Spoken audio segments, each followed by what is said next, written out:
Hello everyone, मैं हूँ doctor Anshika Gupta, metro IVF से। एक सीमेन एनालिसिस की रिपोर्ट नॉर्मल है या नहीं, इसको आप कैसे इंटरप्रेट करेंगे, कैसे जानेंगे कि इसकी वैल्यूज़ नॉर्मल है या नहीं। तो आज मैं आपकी हेल्प करती हूँ। तो सीमेन का वॉल्यूम 1.4 ml नॉर्मल माना जाता है।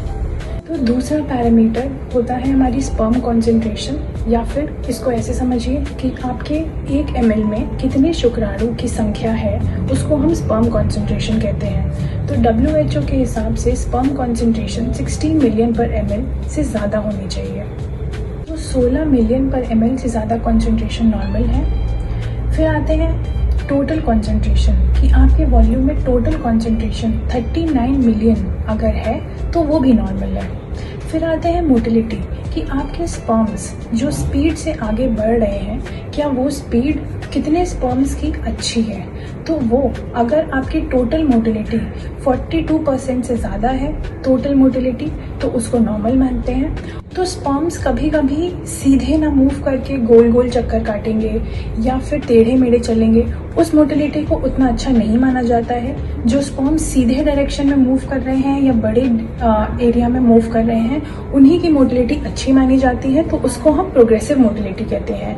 तो या तो टोटल मोटिलिटी 40% से ज़्यादा हो या फिर प्रोग्रेसिव मोटिलिटी 32% से ज़्यादा हो। तो ये था आपका चौथा पैरामीटर, जो कि हमें बताता है कि स्पर्म जो शुक्राणु हैं आपके, वो नॉर्मली आगे मूव कर रहे हैं या नहीं।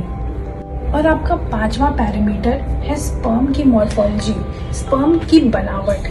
तो आप सब जानते हैं कि स्पर्म का एक हेड, नेक और टेल होती है। इसकी बनावट में कोई भी दिक्कत होने से भी स्पर्म की कैपेसिटी कम होती है। इसका मतलब जब वो स्पर्म एक अंडे से मिलेगा तो मे भी वो एक अच्छा एम्ब्रियो ना बनाए।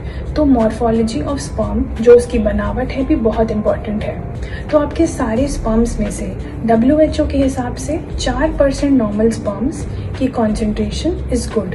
तो अगर 4% अच्छी मॉर्फोलॉजी के स्पर्म्स हैं, अच्छी बनावट के स्पर्म्स हैं, तो हम उसको नॉर्मोजोस्पर्मिया कहते हैं।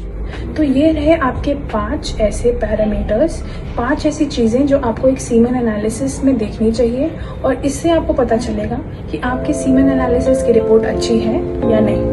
Thank you.